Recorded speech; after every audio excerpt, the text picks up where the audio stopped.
here in Sacramento, California. So probably afternoon everywhere else around the world. Shout out to everybody that is tapping in.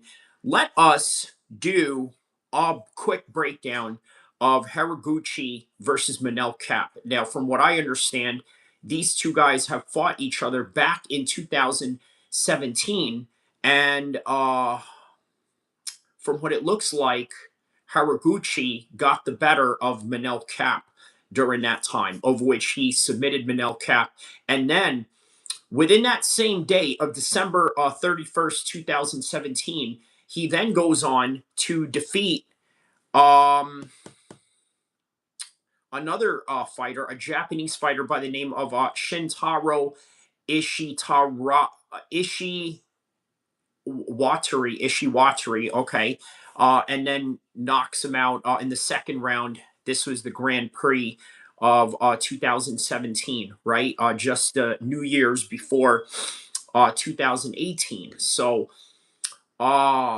this is a man that's used to fighting in that type of capacity, the type of capacity to which you are going to have to fight another man later on that night, right? Imagine the adrenaline dump that goes through you. And excuse me.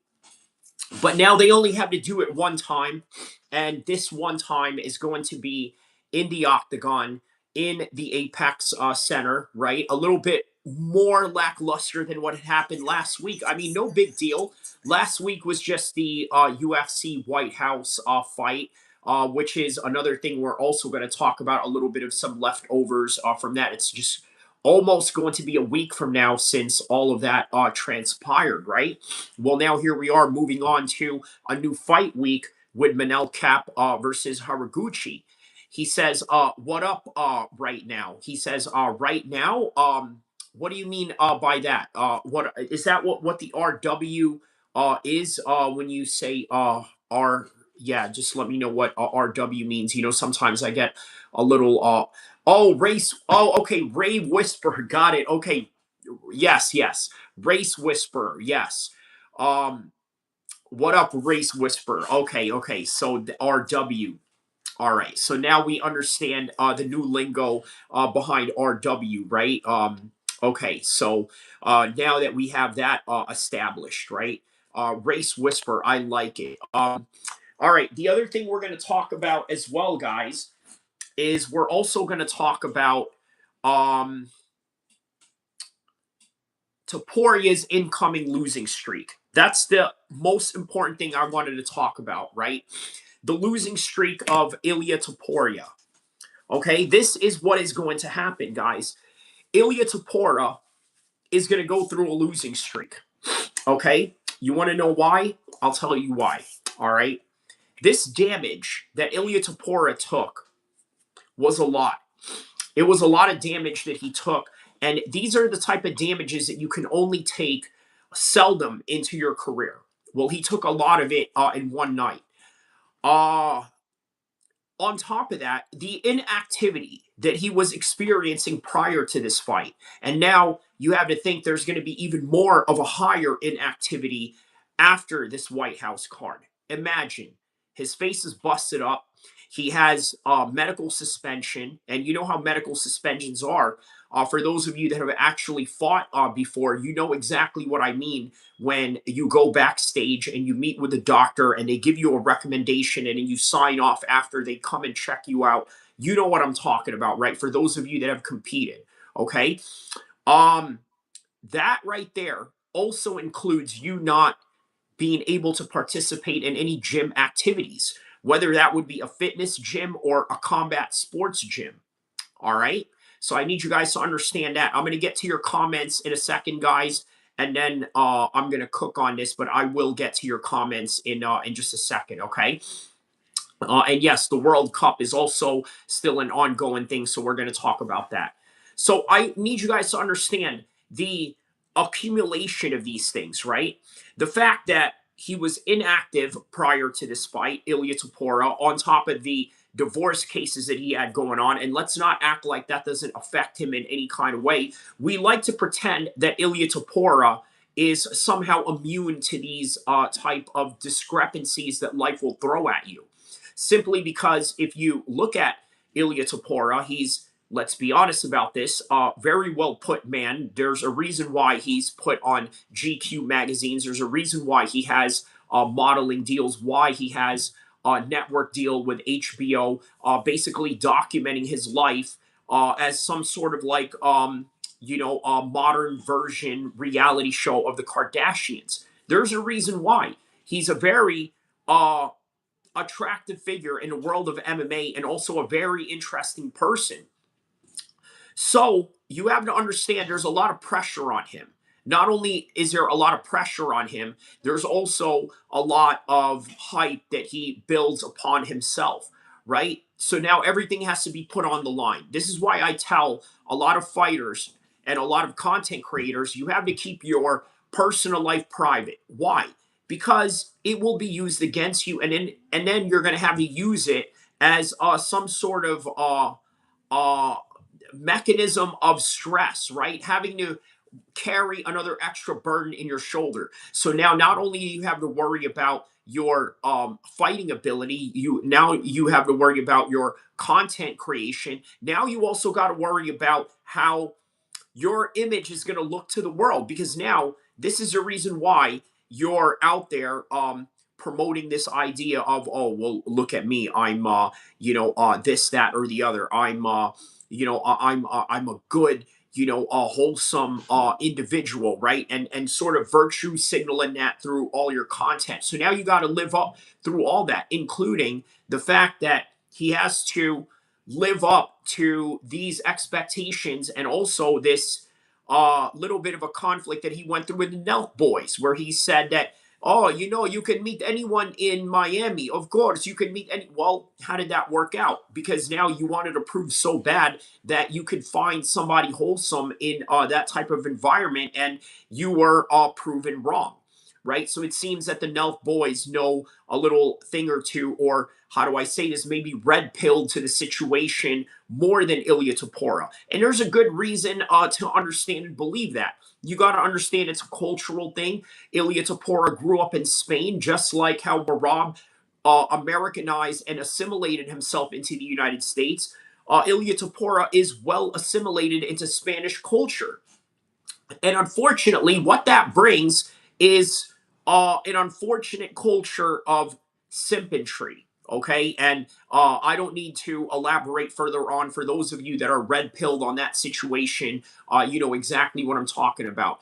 I know I wasn't going to get to your comments before I cooked, but there's this one comment that what do you call it? Caught my eye right now from AR. AR Mose says, yeah, the divorce affected him psychologically. Yes. So that is the point that I am trying to make into this whole entire subject, right? Not just that, it is just the one particular point that needs to be made about that one particular subject, and then that is it, right? But it's accumulation of things. It's this. And then on top of that, you add on to the reality that he had to move his training camp to Miami, right? It's not a good look. It's not only is it not a good look, it wasn't a good choice, okay? Because when he moved down to Miami, what did he do? Did he go train with America Top Team? No, he didn't. There's a good reason why he didn't train with America Top Team. And I'm willing to suspect that it's because he doesn't want to go and test himself. And the other aspect of that is understanding that if you go and train with a normal mixed martial arts team, you don't know what they're going to do with you, right? In other words, they may try and hurt you when you got a fight coming up. Now, how does that make sense doing that, right? I know people always say, oh, sharpen iron sharpens iron in the gym, right? Sort of this motto that they sort of um, marketed Team Alpha Male with, right? It's a team full of killers, which it is, right? And there's some benefits to that. However, there's the drawbacks of these guys purposely trying to hurt you, and as a result of that, you having a bad training camp and affecting you in a negative way. The fact of the matter is, it was the complete opposite of that. The opposite end of that was that Topuria didn't even challenge himself. McGregor said that very well in the Ariel Helwani podcast, which he was a guest of, right? He had that correct when he said that. He was absolutely correct when he said that. He said that you got to have some guys put it on you, and he's right. There wasn't a lot of guys that was putting it on Ilia Topuria during training camp, and it affected him in this fight. You look at Justin Gaethje. What does he have? He has people like Corey Sandhagen. He's got people like Kamaru Usman. Sometimes even Michael Chandler, right? All types of people that he trains with to put it on him, right? That's what Ilia Topuria has to do. But understand this, guys. The main bottom line that I need you to understand out of all those things that I'm talking about is that he is going to go on a losing streak after this. Now, why do I say that?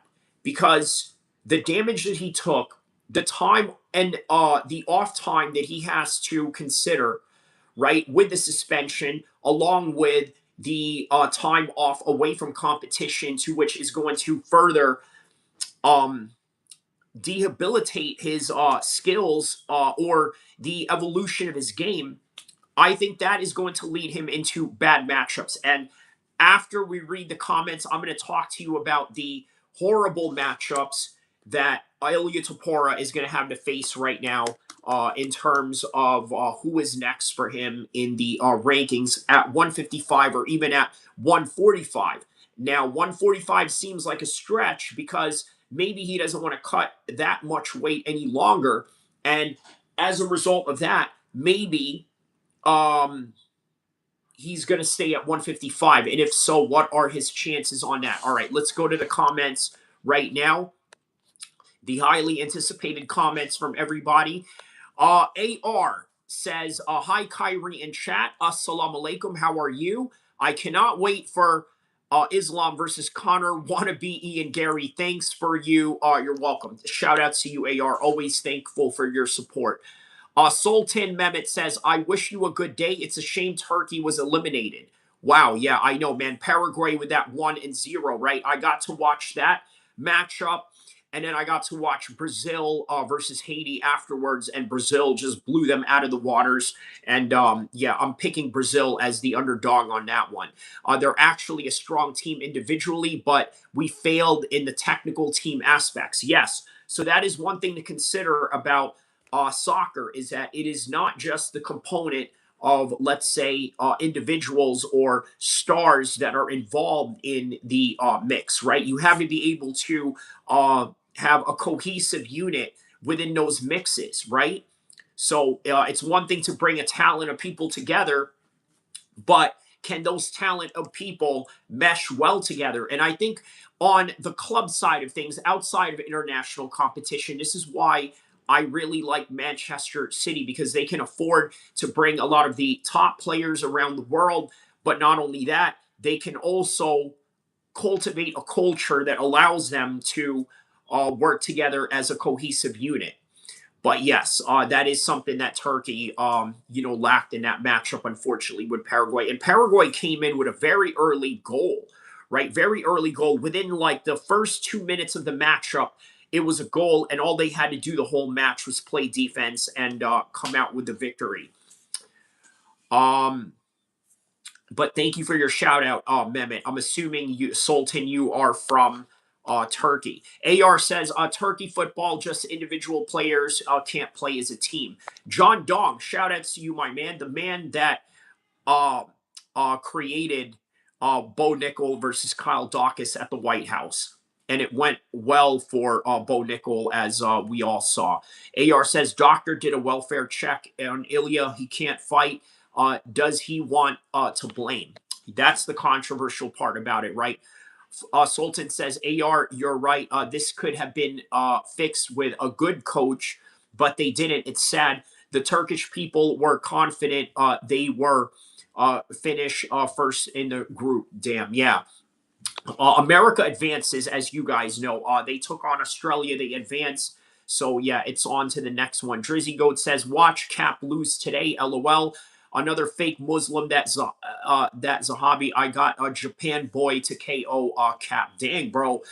Real racially inflammatory on us there, Drizzy Goat. AR says a divorce affected him psychologically. That is in reference to Illa Topuria. Yes, as we were saying earlier, it absolutely affected him in ways that I think many people underestimate, right? Because remember, there was a lot of movement that had to be dealt with on that, right? The other thing that you had to deal with Illa Topuria is the fact that Illa Topuria was sharing a lot of his property with her. And by the way, a lot of it he didn't even own to begin with. So hence the massive movement that he had to make. From what I understand, this person that he was previously involved with had a family that had, all sorts of money in Spain, right? So Illa Topuria got to reap the benefits of it. Hey, you listen, no shame in that. There's a lot of Tyrones and Pookies in the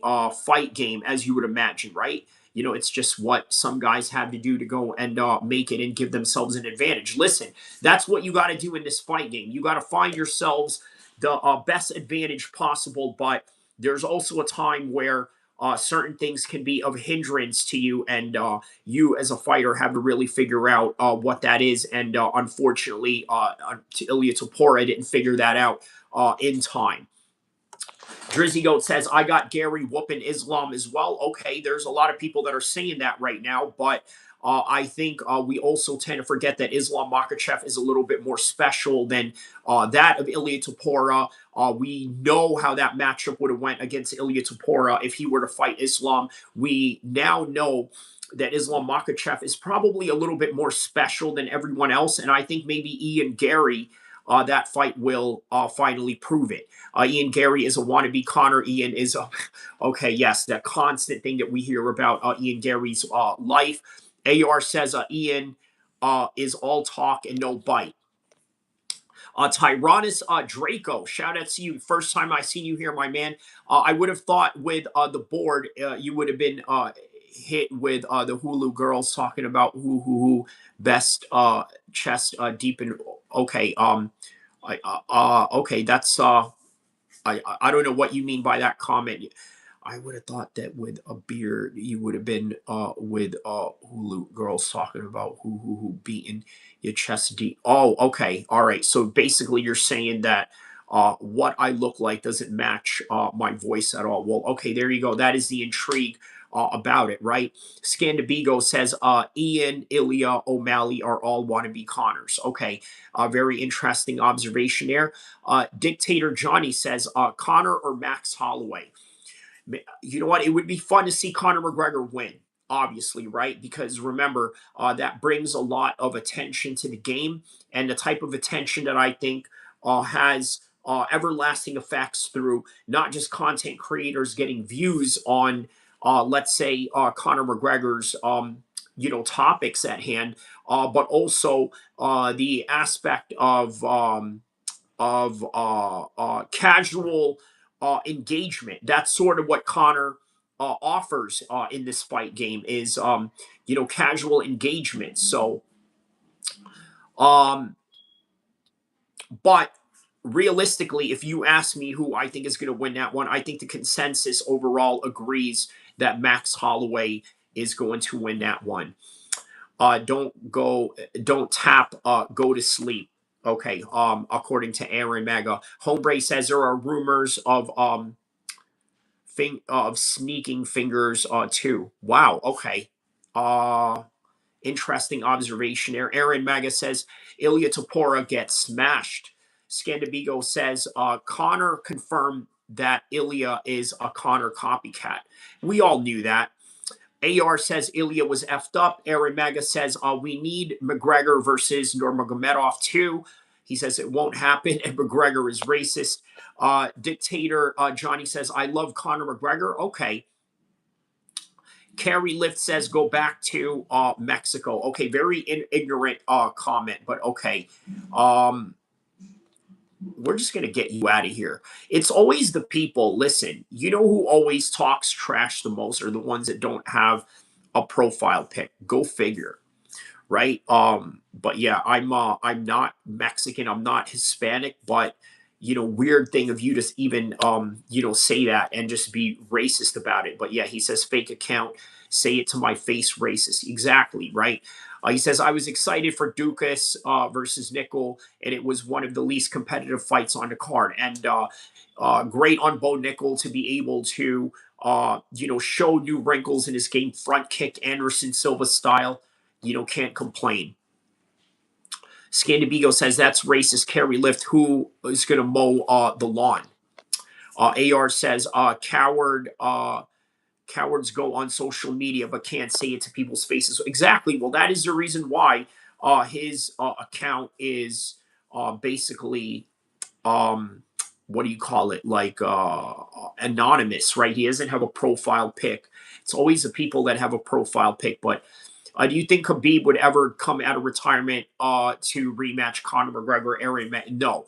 I think the most that you'll get out of that is a street fight. If they ever were to run across each other, let's say in London, Manchester, Los Angeles, Miami, wherever, right? Wherever mutual city they're going to be at, they're going to street fight. And that's the most that you're going to see out of that, right? They're never going to do it for the ring. Diddy says, okay, the interesting name says, my account isn't fake. I don't know how to get a profile picture. Okay, then don't talk smack. That's the bottom line, right? Because whether you have excuses of why you don't have a profile pic or why you don't have motion on YouTube, you have no right to talk smack if you don't even show your face, right? That's just what it is. I'm not even going to address you like you're not even a real person. Aaron Maga says, is it possible we get Islam versus Conor in the future? That's up to Conor McGregor. Because Islam Makhachev is going to take all the fights that are going to make him the most money, right? Which is what most fighters should do. And as long as Conor McGregor is winning, they're going to try to put him in the same exact position. The best possible fights that make the most amounts of money, right? Max whooping Conor, LOL. And there it is, Drizzy Goat. If he does beat his ass, all these dreams that we have of Conor against Illa Topuria wouldn't even be a possibility. Even though Illa is coming off of a loss, the idea of Islam Makhachev, don't even think about that, right? Not even in that radar if you were to lose. So it's all predicated on Conor. Like I said, man, Conor winning is very good for MMA. He says, I apologize for my name. I didn't think I was going to use my phone. Okay, no problem. You know what? You seem to be speaking in a very respectable manner. And with that in mind, I'm going to reciprocate the same energy towards you. And if you were to not reciprocate the same energy, then I'm going to express extreme violent verbal venom against you and hurt your feelings in any way that I can. Or just get rid of you. First, hurt your feelings, degrade you, and then get rid of you. But yeah, just play nice, everyone, right? There's no need to not play nice. And obviously, you see that my usuals that are in here, are very good at being respectful and keeping it to the topics that we care about, right? And then having a mature discourse out of it. Drizzy Goat says, I'm confident in that Max, the man, gets the great chin as well. Has a great chin as well. Yes. Scandibigo says, John is the GOAT. His 5 first fights in the UFC was way harder than Khabib's last 5 fights. Wow, that's quite a bold statement to say. It's very difficult to always compare 2 different greats, right? It's always going to be very difficult to do that. And that's just what it is, man. It's just always going to be difficult to do that because they have different circumstances, they have different matchups. So Alamo City says, $20 says this guy's got a knife collection. LOL. You're absolutely right. Yes. Whoever you betted that $20, you better pay Alamo City Cello right now, because if his bet was that, yes, but I'm not going to show that, because quite honestly, that's some Fed shit right there, bruv. You know what I mean? Yeah. Do you know what I mean? Yeah. So we're not gonna do any of that. But you are absolutely right. So collect your money, I say, right? Even though I'm not for gambling in any kind of way. Um, AR says Connor is washed and needs to retire. Deluded Irish fans know Max will be given a whooping. I agree. Aaron Maga says I believe Max is washed and Connor is refreshed and ready to fight. That is a very good. That is a very good observation. Very astute observation on Aaron Mago on that one. I'm going to get back on that one first. I'm going to read this. Scandibigo says John's opponents were all juiced up. You're absolutely correct. That is also another thing to factor, right? Because speaking of knives, okay, um, do you go into a knife fight with just your fist, or do you go in there with a knife or an even bigger equalizer weapon such as a firearm, right? Which will neutralize the knife any day. Obviously, you want to go in there with the best possible solution for you to get the job done, right? So, John taking PEDs is just a reflection of the light heavyweight division's culture of rampant steroid use, if not all of the UFC. All right. So, what do? Do you bring nothing to a knife fight? Do you bring a knife to a gunfight? How about that? Or do you bring an equalizer of an AR-15 assault rifle of all types? Okay, by the way, check out the assault rifle encyclopedia I got going on there. But yeah, Connor's trash talk is still on point. Correct.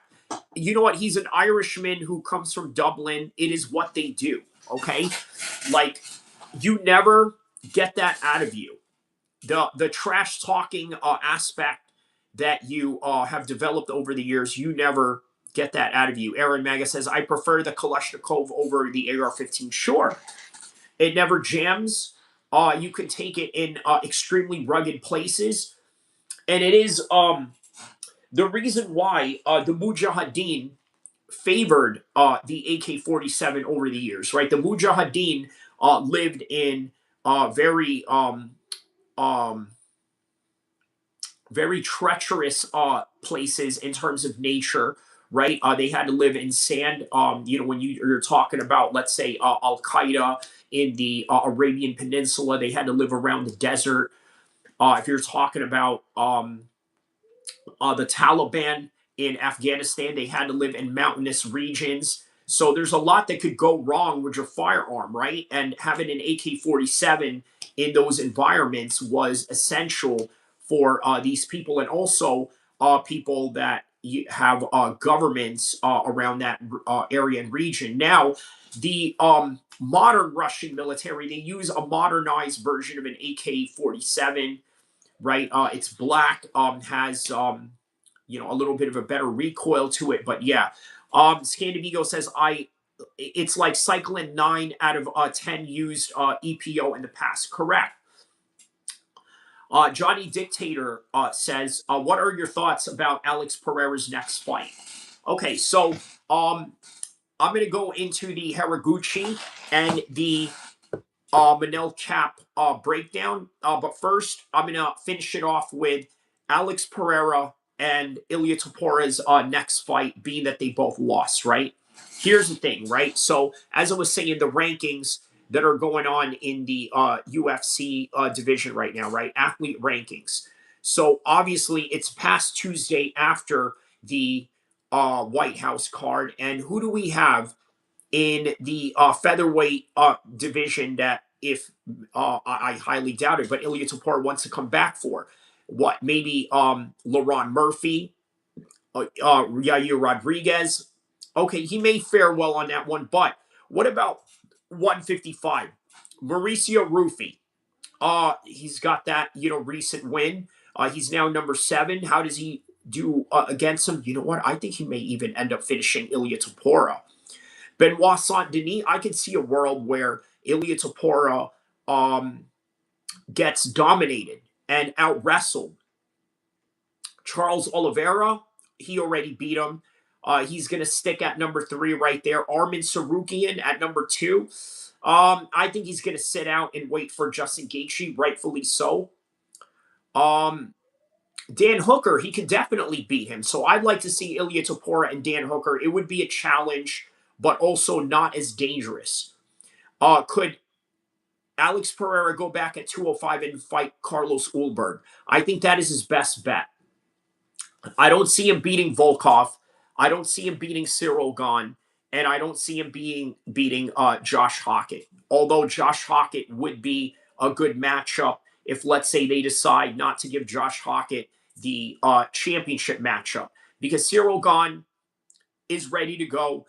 Tom Aspinall, believe it or not, is ready to go. So guess what? We got an occupied heavyweight title contenders and champion to settle, right? Interim champion, White House champion versus Tom Aspinall, undisputed champion who's been here the whole time.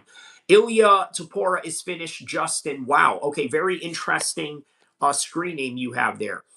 Illa Topuria is finished. Just had a history of whether you win against him or lose your next fight, you will lose. Okay. Thief says, bro looks like a human koala or something.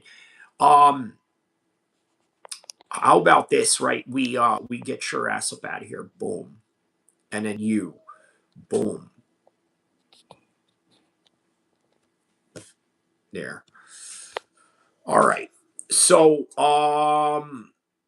Carlos Ulberg would probably beat Alex Pereira as well. He would absolutely beat Alex Pereira as well. Tom Aspinall. He definitely would not beat Tom Aspinall. Tom Aspinall would beat Alex Pereira's butt.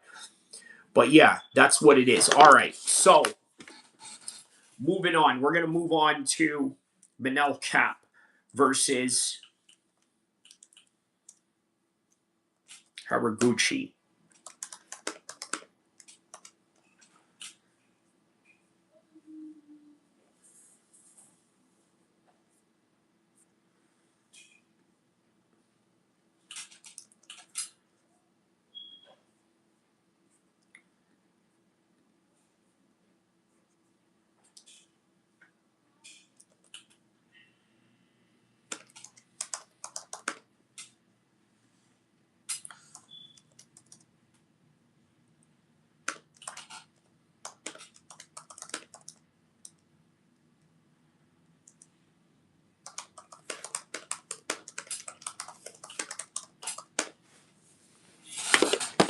All right. JW says Gaethje looked 30 pounds heavier than Topuria. Did he says you'll be happy to know I got a profile pic. Okay, good for you. I could really care less to be honest with you. I'm sorry. Scandibigo says Justin is on Joe Rogan. Released an hour ago. Wow. Okay. Thanks for letting me know that. I got to go check that out, man. Justin Gaethje on Joe Rogan. That's good to know. All right. Let's see here. All right. Let's get to the preview of Manel Kape and Horiguchi. All right. So, all right, we're going to do that in 10 seconds.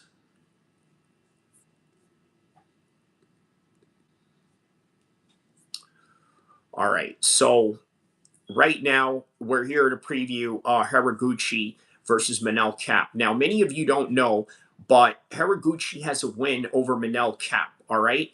And it was on a Grand Prix tournament in Ryzen. All right, so he was able to had an arm choke Manel Kape in the 3rd round, and then later on that same night, he beat a Japanese fighter, Shintaro, with a right hook knockout in the 2nd round. And let me remind you, first rounds in Japanese MMA are 10 minutes, okay, and then you move on to the next round, which is 5 minutes after that.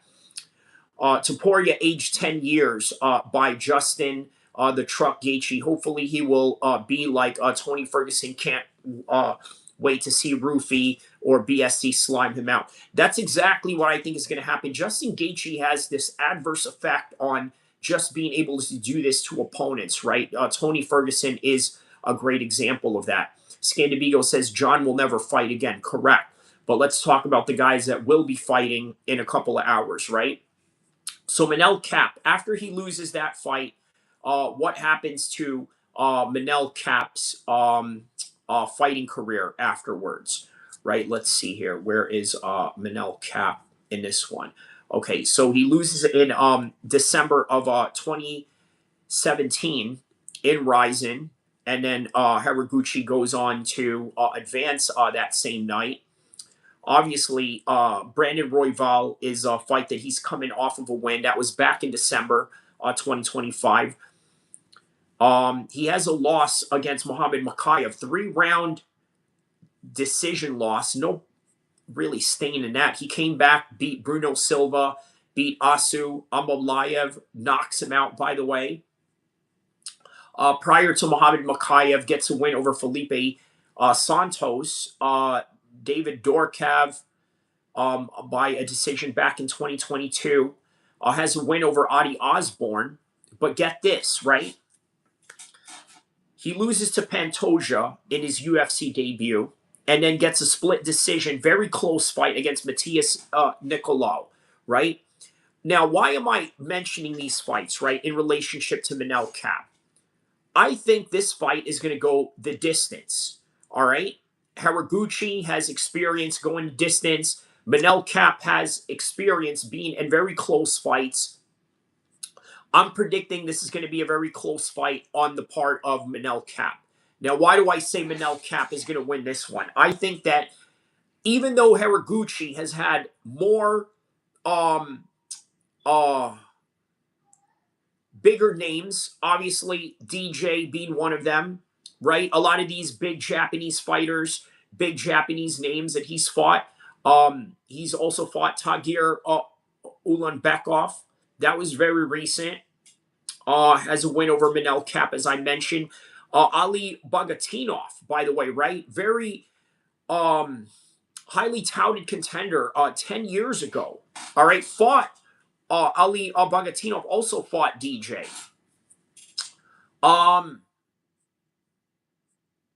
But I feel like Manel Kape has adjusted very well, right? And even with those losses that he took, even against Horiguchi, I think are not going to be so indicative of this fight. All right, I'm going to go with Manel Kape by decision, 5-round decision on this one. Dictator Johnny says, do you think that John Jones will fight Francis? And if they fight, who will win? John Jones. I think the wrestling is going to be too much for Francis Ngannou. I think that, yeah, John Jones has his number on that one, especially on the wrestling department.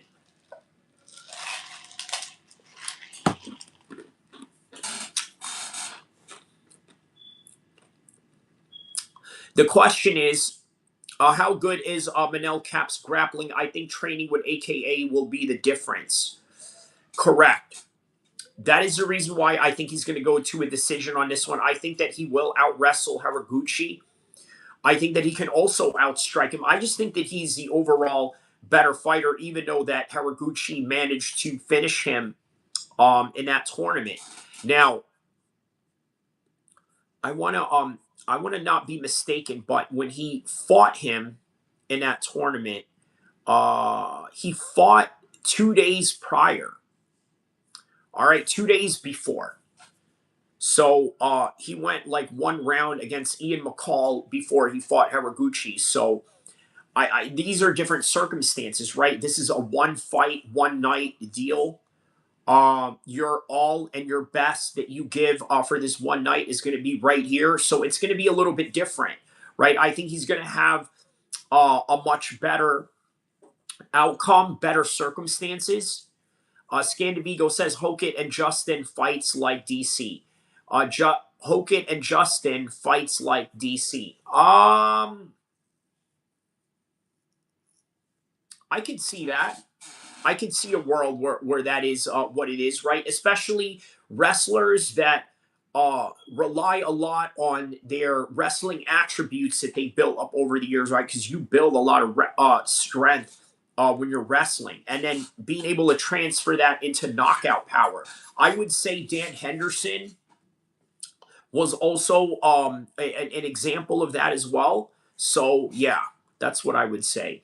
All right, so let's get to the rest of the cards, right? I obviously my pick on that one is going to be Manel Cap by a 5-round decision.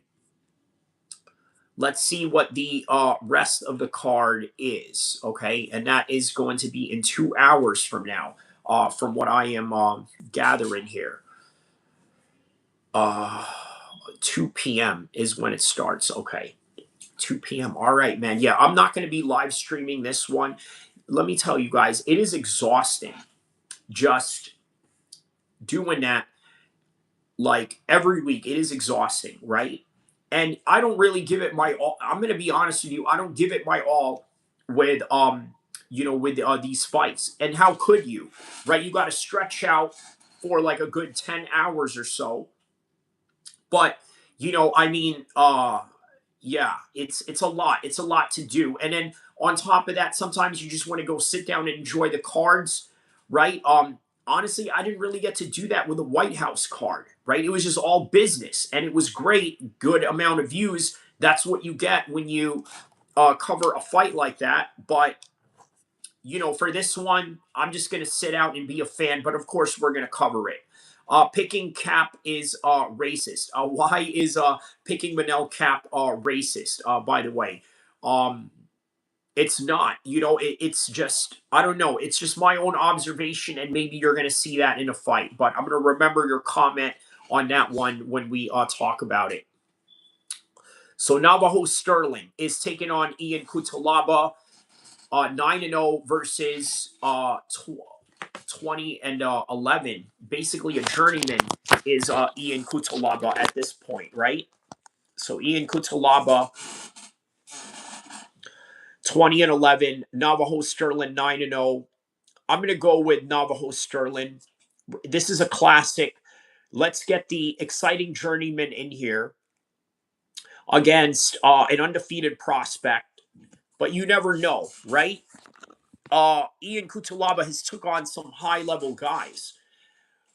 What type of competition has Navajo Sterling gone up against? Bruno Lopez, that's not bad. Rodolfo Biello, that's not bad. Even Ursulan, decent. Tukos, Philip Lato, Sam Kai, yeah, not a lot of big names, but all right, man. 9-0 is still 9-0. He's 28 years old, right? This division is looking for fresh competition, right? Especially if you're undefeated. Just out of that alone, I'm going to go with Navajo Sterling. I'll say 3-round decision.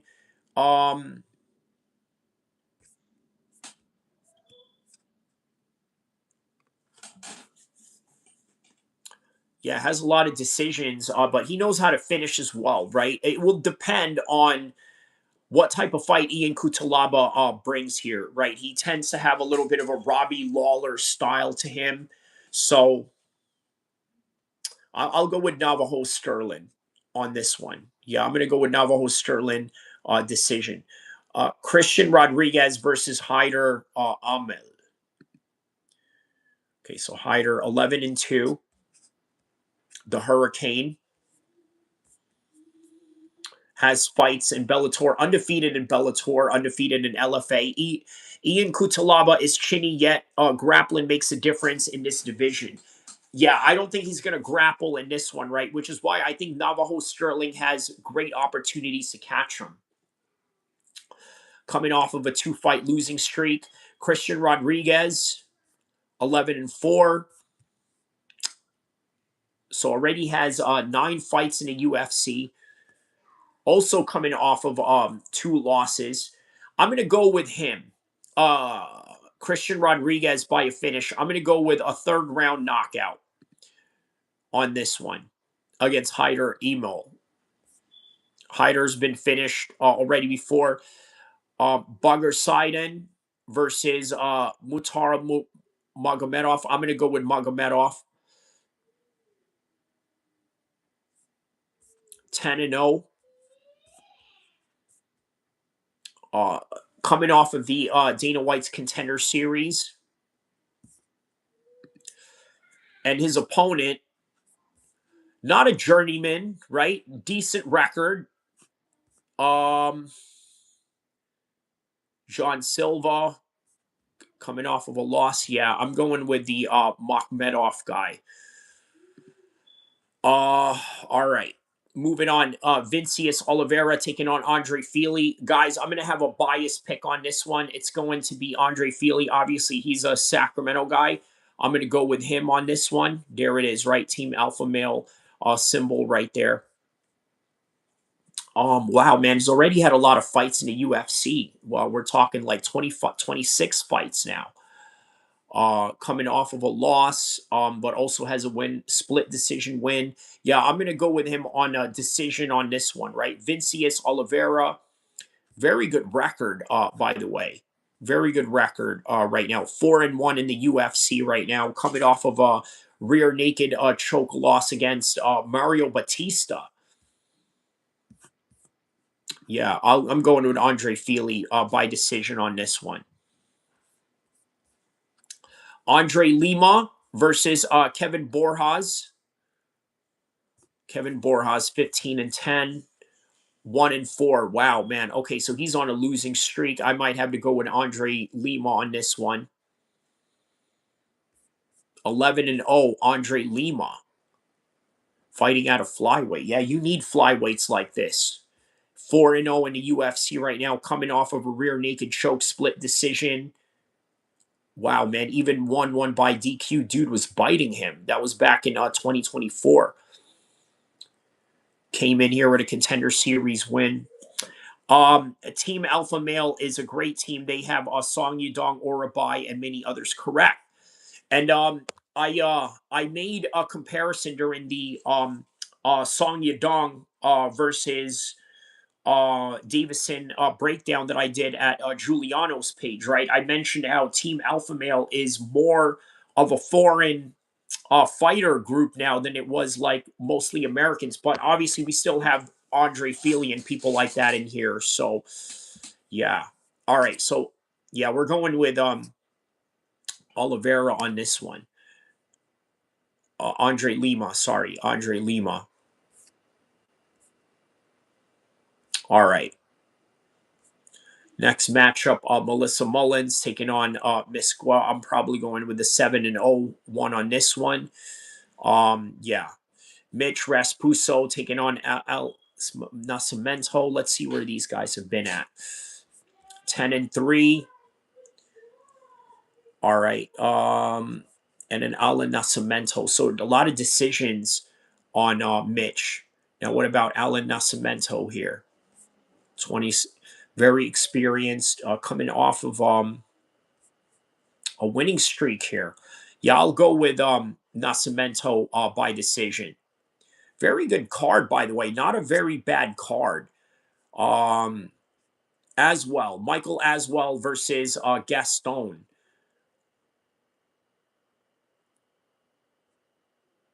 Okay, the Dream Killer. So coming off of a loss, coming off of a decision win, coming off of a knockout. All right, Michael Aswell. 10-4, 11-4 rather. Decision. Okay. I think he'll win this one by decision. 3-round decision, Michael Aswell. As well as a decision, yes. No pun intended. Leon Shabazian taking on Levin Shohili. Wow, okay. Both unranked, 14-3. This is his UFC debut. Wow, okay. Okay, has been knocked out by Lorenz Larkin. How about Leon Shabazian? Also his UFC debut. I'm going to go with Shabazian. Shabazian by decision. Um, brother, Ashol next fight is versus Shenko. Oh wow, is that right? Okay, that's exciting right there. Yeah, the promoters knew what they were doing with that one. Um, striking teacher, yet they hardly utilize the elbows, which I find strange since Yochai elbows are lethal. Won him many fights at Lumpini. Good Muay Thai references there.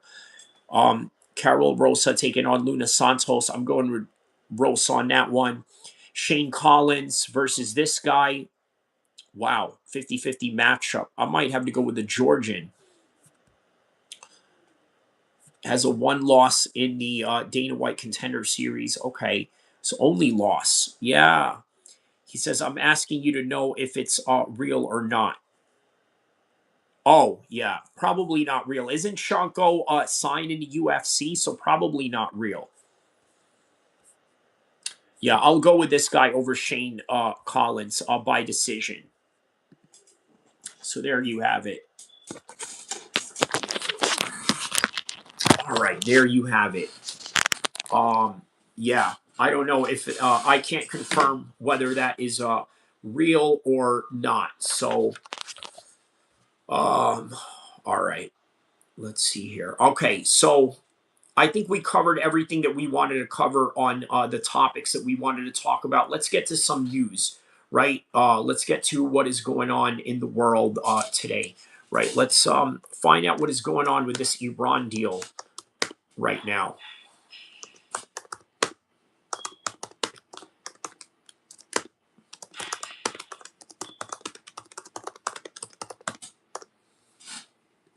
All right. He says tomorrow's card prediction. I think Shul versus Dariush makes more sense. Is Dariush already out of the UFC? Please let me know. Let me know if Dariush has been released from the UFC.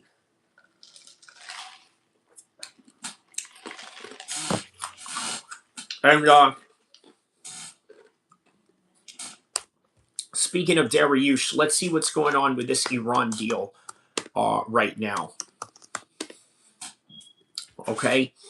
Um, so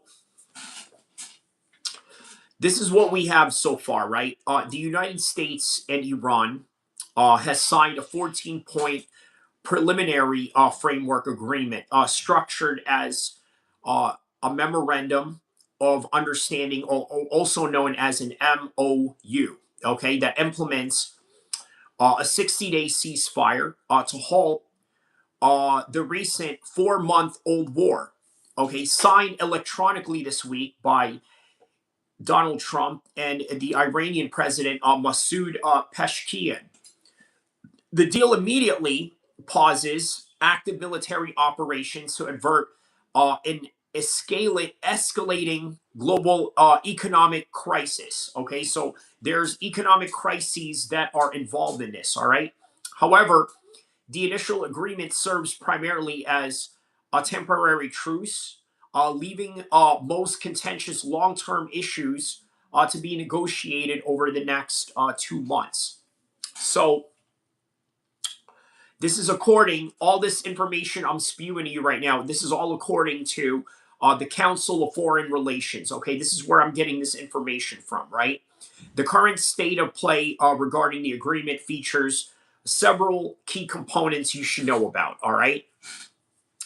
The core terms of memorandum, okay? The waterways in a blockade status. So the U.S. Navy has officially ended its maritime blockade of Iranian ports, okay? In return, Iran has to uh, instantly reopen the strategic Strait of Hormuz to ensure the free and uncharged flow of commercial shipping and global oil tankers for the duration of those 60 days that we were mentioning. All right. So the sanctions and asset reliefs. All right. The U.S. Treasury has issued immediate waivers allowing Iran to resume exporting crude oil and petroleum products. Now, the framework also outlines future plans to potentially unfreeze tens of billions of dollars in frozen Iranian assets. Now, the nuclear question in this particular matter, right? Because that is where the lines are going to be drawn for the United States and also Israel, right? But Iran has reaffirmed its commitment not to develop or procure nuclear weapons, okay? In the interim, Tehran has agreed to downblend its existing stockpile of highly enriched uraniums under the strict supervision of the International Atomic Agency, Energy Agency, also known as the IAEA. All right. Now, they also, this is the controversial part about it. All right. The part that many people are downgrading Trump for. And by the way, something that many people are asserting that Trump lied about, the Reconstruction Fund. The agreement includes a proposed 300 billion Reconstruction and Economic Development Fund for Iran. Okay, Trump administration officials have emphasized that this will be financed by private investors and, get this, Gulf Arab nations rather than direct U.S. taxpayers' aid. All right, and this is according to the BBC network. So, the immediate roadblocks and delays, right? While the agreement is technically in effect, implementation faces severe strain due to regional proximity conflicts, wars in the Middle East, as they say, right? Still ongoing. So the Lebanon linkage, right? What is going on with Lebanon here? Because this seemed to have been a drawing point for Trump with Benjamin Netanyahu, right? The deal with Lebanon explicitly mandates an end to all hostilities and all fronts, including Lebanon. However, the heavy fighting with them boys and Hezbollah has persisted. Iran views the continued presence of them boys and their troops in southern Lebanon as a direct violation of what I had mentioned earlier, the MOU. All right. Now, the talks have postponed because of the volatile situation on the ground. Now, they had the Swiss Foreign Ministry announce the formal follow up of technical negotiations in Bergenstock, Switzerland. All right. Originally, the originally scheduled to begin immediately, unfortunately, was postponed. All right. Now, officials from the U.S., Iran, Qatar, and Pakistan hope to reschedule these talks in the next coming days. So, now let's get to the political backlash of what is going on here, right? Why is this such a backlash? I'm going to get to your comments in a second, okay? This is a backlash because the framework has sparked fierce domestic and international debate, all right? The U.S. Republican hawks and the congressional critics have labeled it what you would call a massive blunder, arguing that the 300 billion fund and swift oil waivers give away critical leverage while abandoning regional allies like them boys. And you know who them boys are, okay? I don't need to mention who them boys are. Now, Trump has staunchly defended performance-based deals on social media, okay, pointing to a record high stock market and plunging oil prices as evidence of its success, while threatening to also resume bombing campaigns if Tehran violates any of these terms. Meanwhile, what does Tehran and the Ayatollah Khomeini does, right? He says publicly that he has expressed public reservations about the concessions, keeping hardline factions on standby in case the truth collapses. And this is all according to the source itself, the Council of Foreign Relations, okay, also known as Kape. But anyways, let's get to these comments right now. Will Herb Dean face any legal consequences? Not that I've heard of, right? I would be very surprised if they were to have any of that. Kvid says, no, he's not released from the UFC, I think. Juice Man says, what's up, Dresse? Vid says, what do you think about Alex beat Gon in a rematch? I don't think so. Gon is too fast and heavy hands, and Alex needs to fight Hokit. Both bad matchups. I mentioned about where Ilya and Alex Pereira should go next, and none of them are any nice, especially if you want to continue to fight at the highest level in the UFC. Juice Man says, you watching the fights? Of course, man. Yes. Hardcore fan here. I will be watching the fights, but not live streaming it, which is why I am doing a preview for it right now. But yeah. Scandabigo says they bombed Beirut. Deal is off. Straight is closed. Yup. He says, hi, sorry, weird question. Do you think that the referee had to stop the fight when Ilya was attacking Justin with body shots and dropped them? Huh, okay, that's a very good point right there. I mean, obviously, Justin has demonstrated in the past the ability to be durable. So, yeah. Ali Khan says, it's Muharram, so I may not be joining your live as much. What's Muharram? He says, first 10 days are happening. What's Muharram? Explain what that is. Mario Dog says, oh, Ish, my homie's cracking the Ish out of me right now. Huh? Oh man, what is that in reference to? Shout out to Mario Dog, by the way, man. Haven't seen you here in a while, my man. All right. So let's see here. What else here? What else is going on?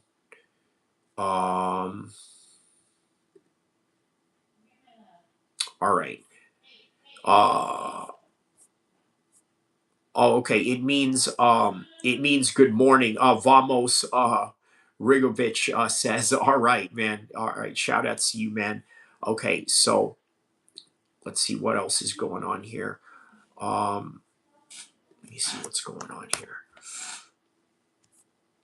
I think we'll just keep going until the live comes on. How about that, right? We'll just get this thing cracking until the live fights go on. When is the live fights happening here?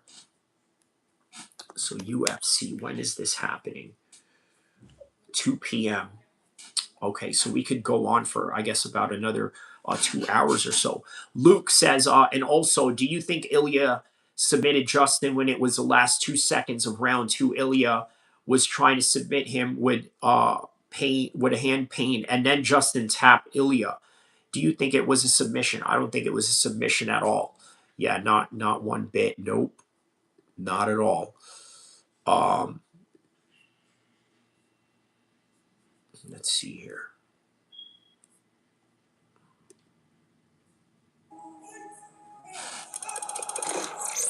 You still have 3 minutes left to finish. Let's check out the just random stuff, that I'm doing right now. Let's check out this French Foreign Legionnaire documentary. Just something random here. He says automated cruise missile factory. They can produce thousands of missiles per week. Wow. Okay. Is preparing your equipment.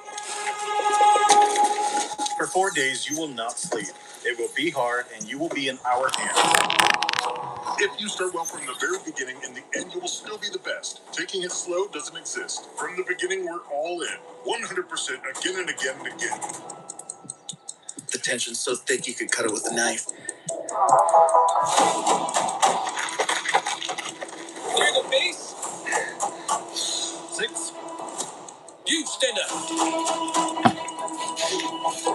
Push. Touch. Yes, we agree he is out. What Fox Unit Fox 2, one vehicle, distance 800 meters, direction 950 mils.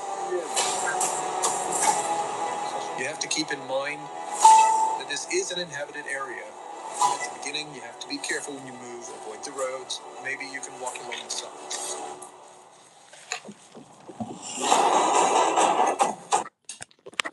All right, so very interesting documentary that I would recommend you guys to check out. But yeah, let's see here.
get a knock on your door any minute.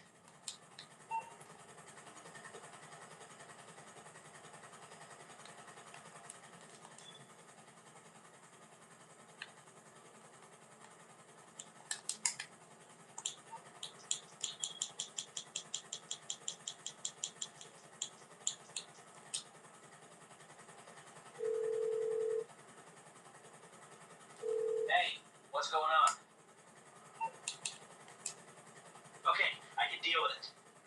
There, you'll have a minute.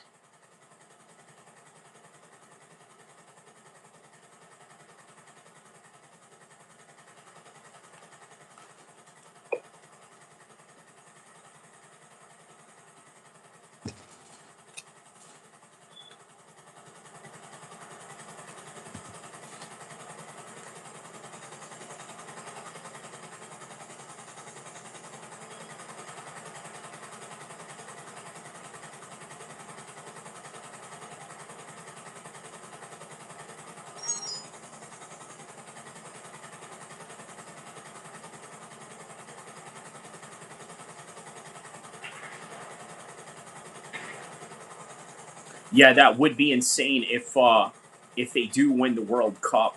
That would absolutely be insane. But I highly doubt it. They just don't have the type of structure to win for soccer, right? They're just not a soccer-driven country. Not by a long shot, they are.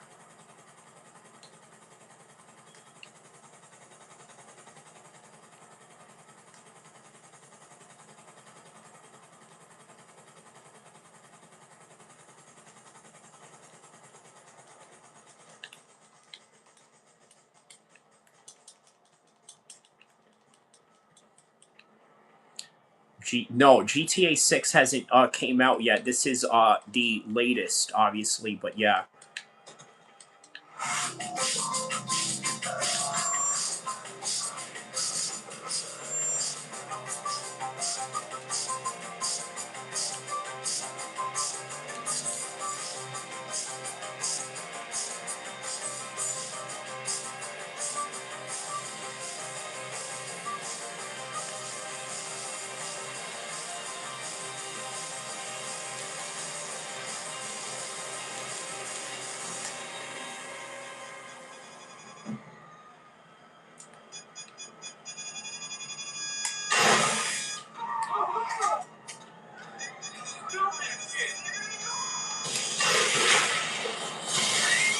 Got him.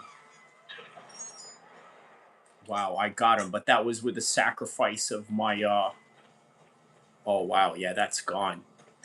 That is gone, but I did get him. I did get him. Heck yeah, man. But now how do I get out of here? But hey, that is why we have a parachute here. Starlight. F out of here, Starlight. I just lit your ass up.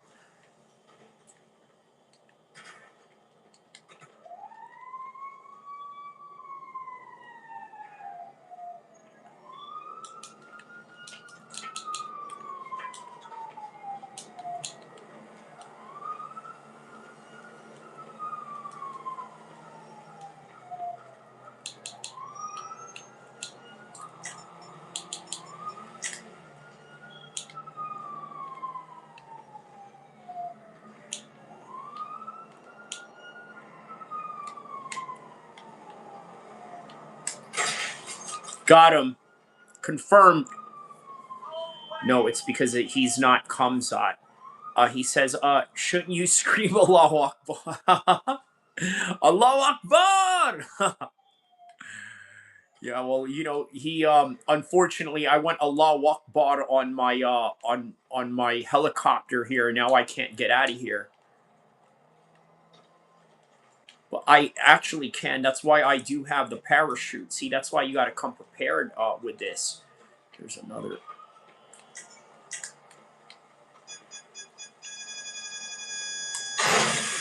That one's going to get hit. Ooh, got him. There it is. Killed a president. Ergo, Arrow Stag. Shout out to Errol Stagg. You have been officially KILLED in the Kyrie Abu El-Kheer MMA live stream. He says, dude. I'm like, well, what do you mean, dude? You are in my airspace. Look at him. He messaged me, says, dude, what should I say to him, chat? Allahu Akbar. Okay, how about I message that to him? How about I message to him Allahu Akbar?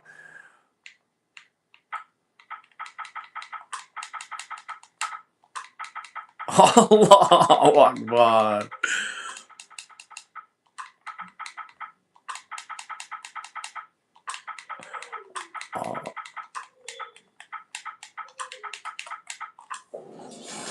Kamzat.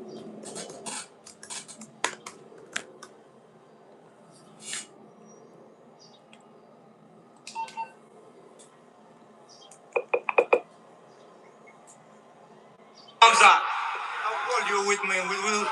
We'll kill everybody. I'll stay here. It's my home. Allahu Akbar. I'm here with Hamza Chimaev. Hamza, I'll call you with me. We'll kill everybody. No, we got to I'll do stay it with here. the It's my AK. home. Allahu Akbar. I'm here with Hamza Chimaev. Allahu Akbar. Allahu Akbar. Allahu Akbar.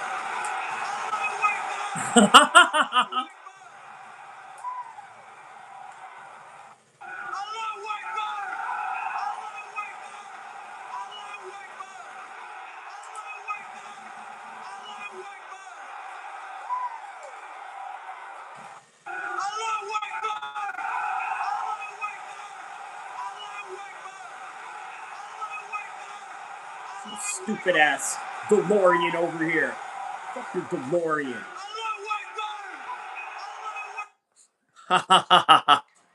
Had to throw the sound bite in there. Yup. Yup.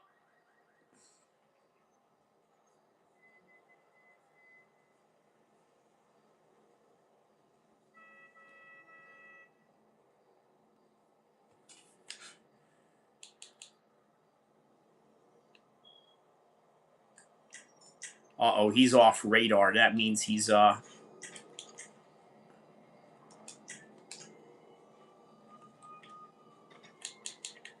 try it.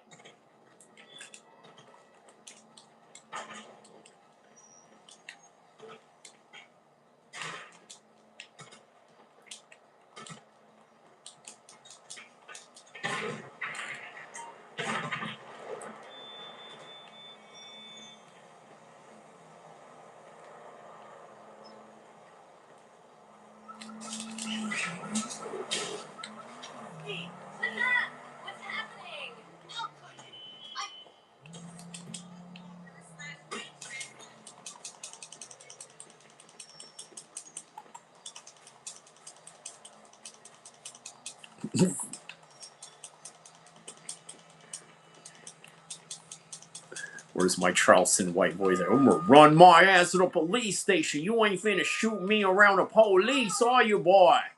Fucked up mindset, dude.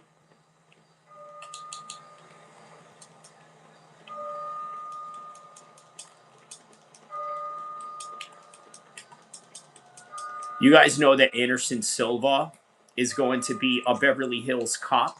Oh, what is that? What the heck? What is that? Hold on. Hold on now.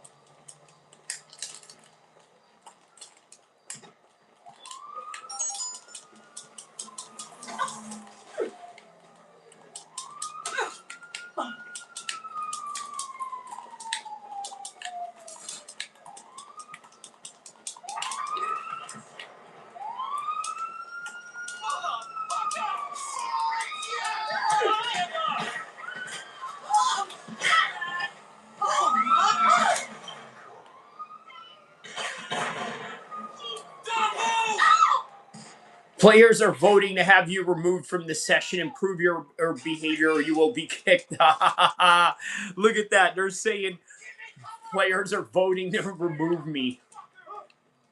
Wussies.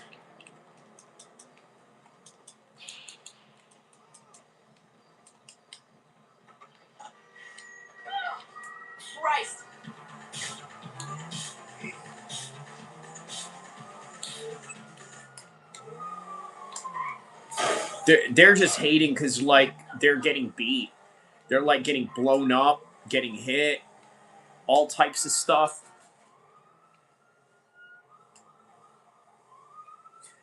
He says, Kyrie, you are a 1 in a billion person. We need more people like you. Too many yes men and tag along people in society. Facts, man. Shout out to you. Thank you for that, AR.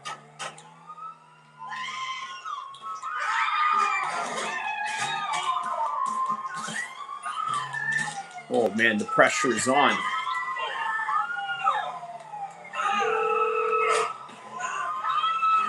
Hello. What can I do for you?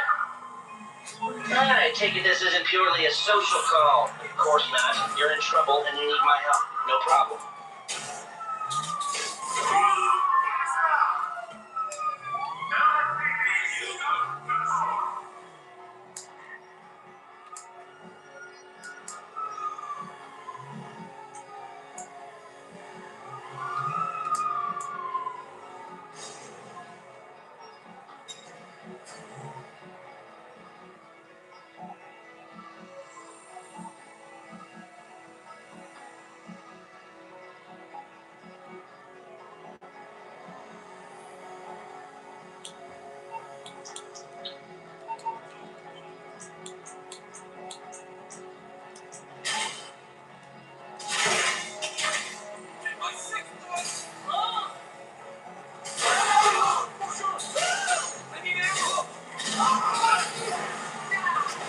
Oh.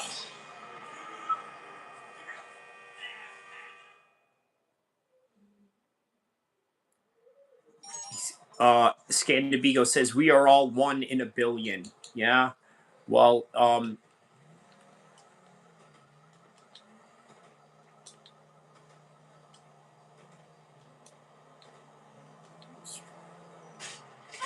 are you high or something? sure.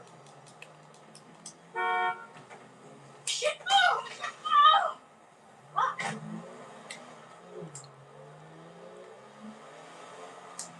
Right.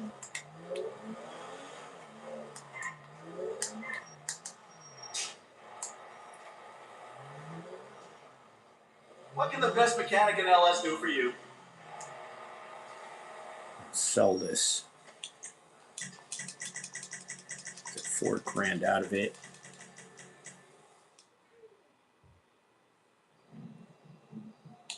All right.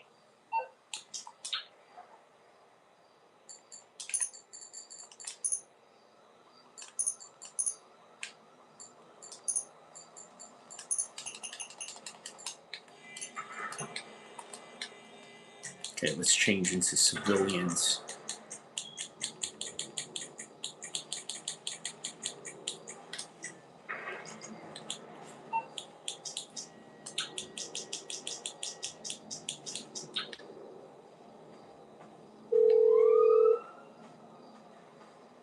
It's like, oh boy, what you need me to do?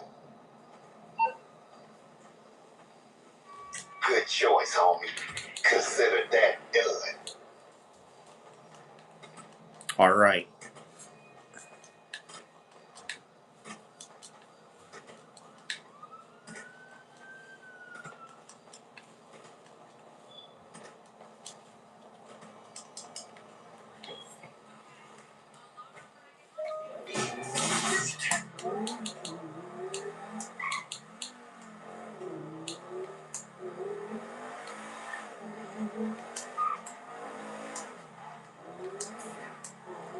People were mad that I was getting confirmed kills on them.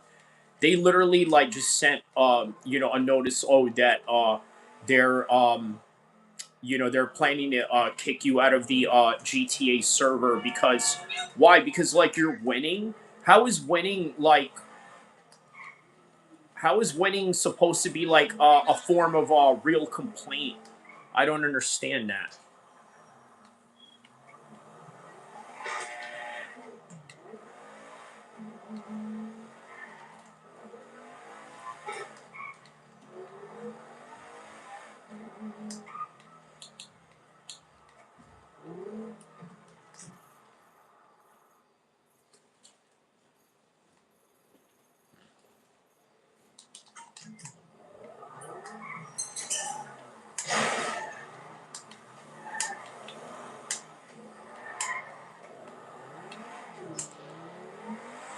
The Hollywood Hills. This is, yeah, the Hollywood Hills right here. They're the simulated version of what the Hollywood Hills is in the GTA world.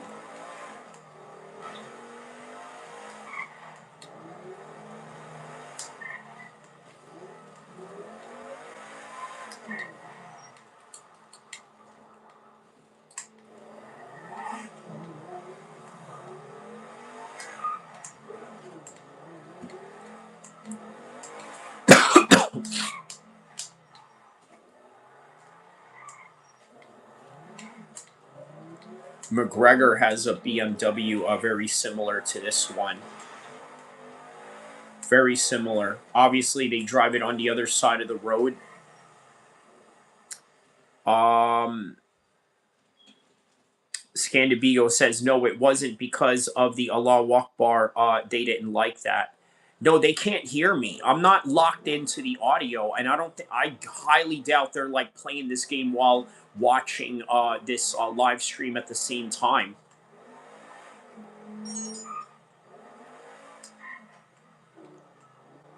Yeah, I didn't have my my headset attached to this one. All right, man. On to the big mansion in the Hollywood Hills, y'all.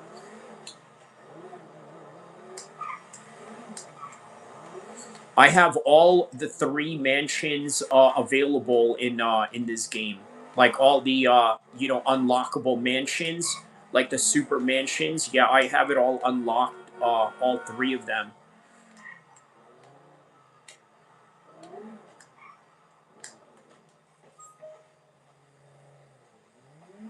Get that. As soon as you walk in, like you're the king of Hollywood type of you know, setting. Look at this. Walk in, boom, Hollywood. He says, why Islam only 2 fights a year? You know what it is, Aaron? The reason for that is because the man is so like popular, like most popular fighters. It's very difficult to slot them into a card. That's what it is. It makes it very difficult to slot in fighters at a card. You know, very difficult. And even worse with McGregor. It's even worse with McGregor because think about it. McGregor can't fight at the White House because they don't want to spend all that money to go to waste. All right. They don't. Yeah, man. It's just it's very strange. You know.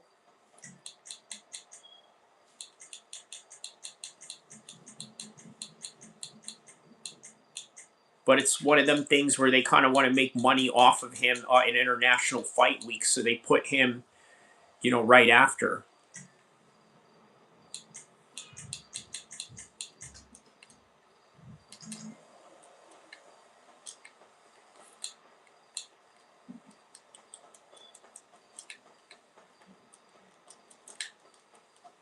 Hi.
get some fire shit for you. Just sit tight.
Hi.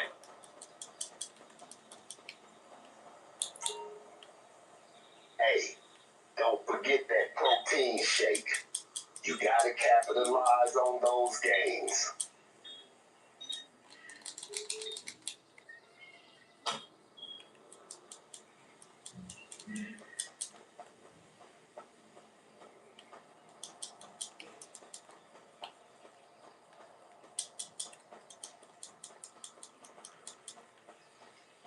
Oi!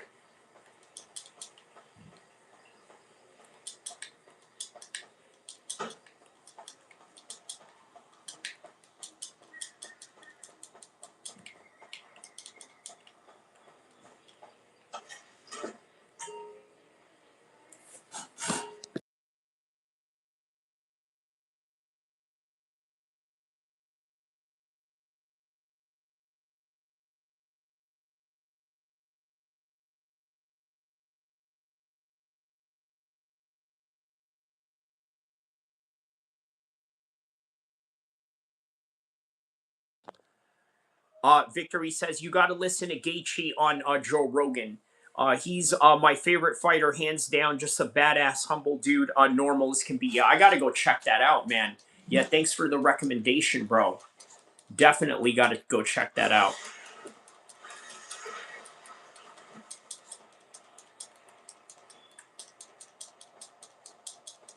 Oi! Peace, my guy. Welcome in.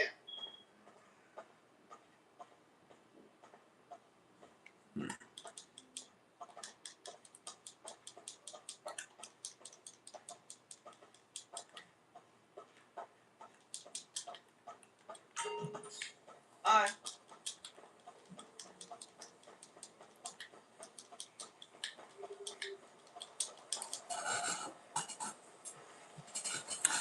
He just went on a couple of days ago. Man, okay, yeah, I got to go check that out then.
You calling for some wheels? I'm Johnny on the spot. I'll hook you up. It's coming at you.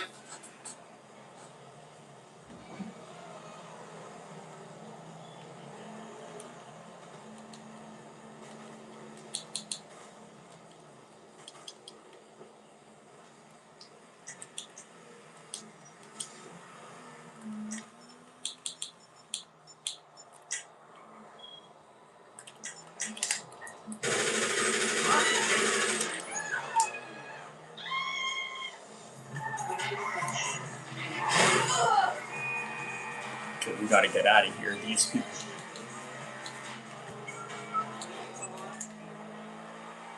Got to pull a fast one on them.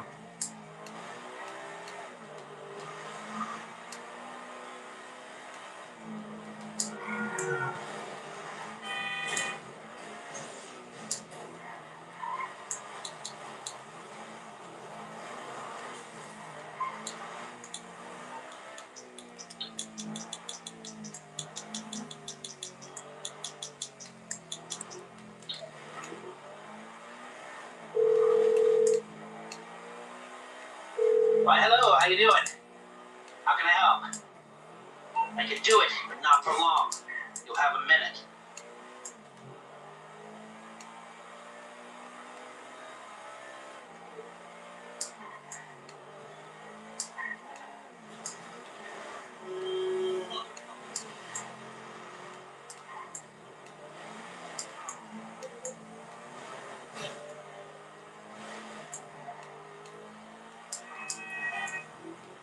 All right, and on to the third mansion.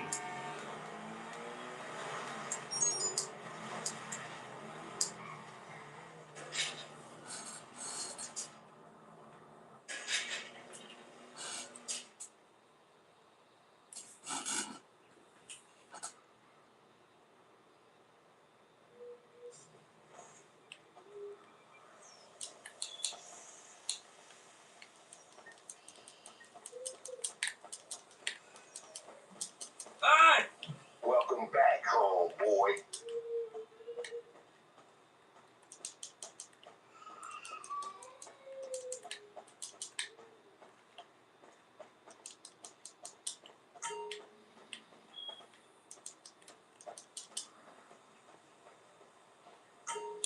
Look at that, and you can see the view of the ship. That I own that ship right there.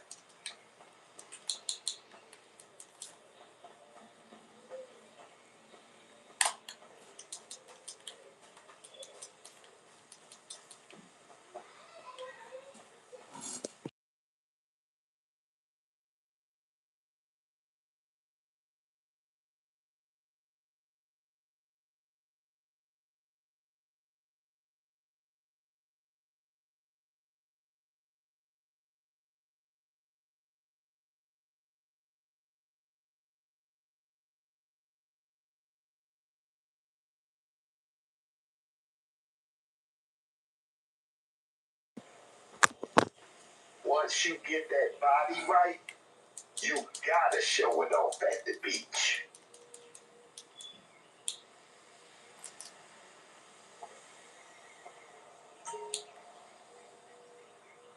Lifting that iron. Don't forget leg day, partner.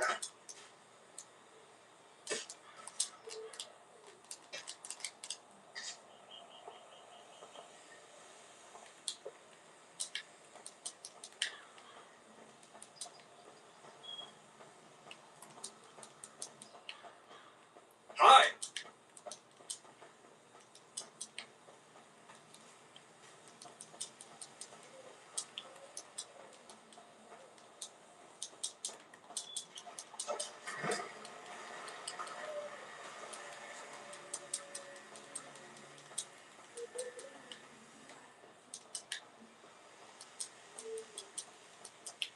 Hi.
Hey,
See, right up there is where the mansion is at. See?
Drunken Dizzy says, "What's good, man?" Hey, shout out to you, my man.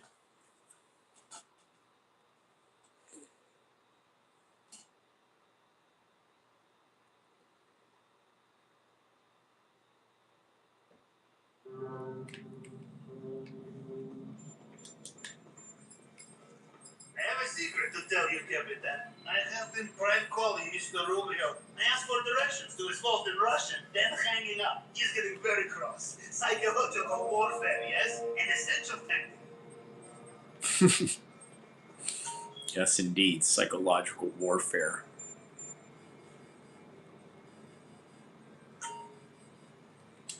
You wish to set course, Capitan.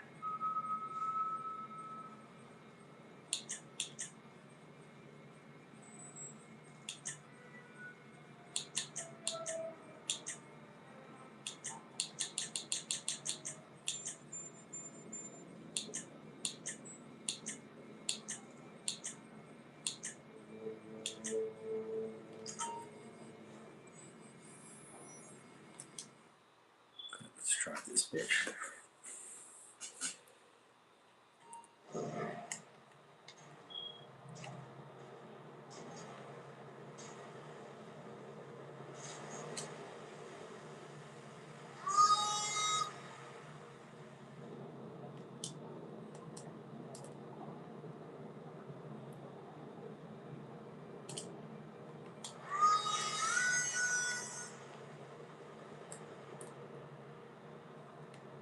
I'm going to park this submarine right next to the boat. Look at that view. Very Mediterranean-like, but in the West Coast Pacific.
Excuse me.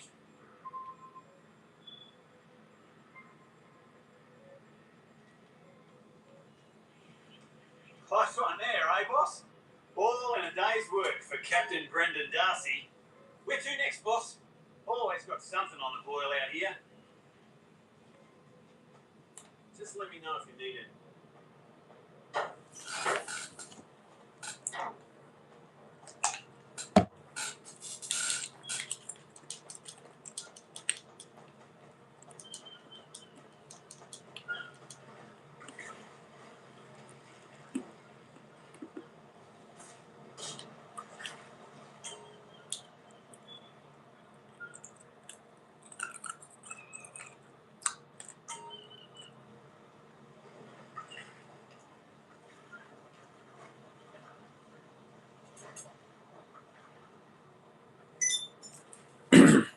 All right, boys, that's all there is to it. Just wanted to put that out there, show you that I'm also one of the best GTA players in the world. You've seen how I took out those guys with ease, right? It was no match. They didn't even see it coming. Just the elusiveness and the planning that I had going on. Man, listen, better than Call of Duty because you can really exert all your military knowledge into this game.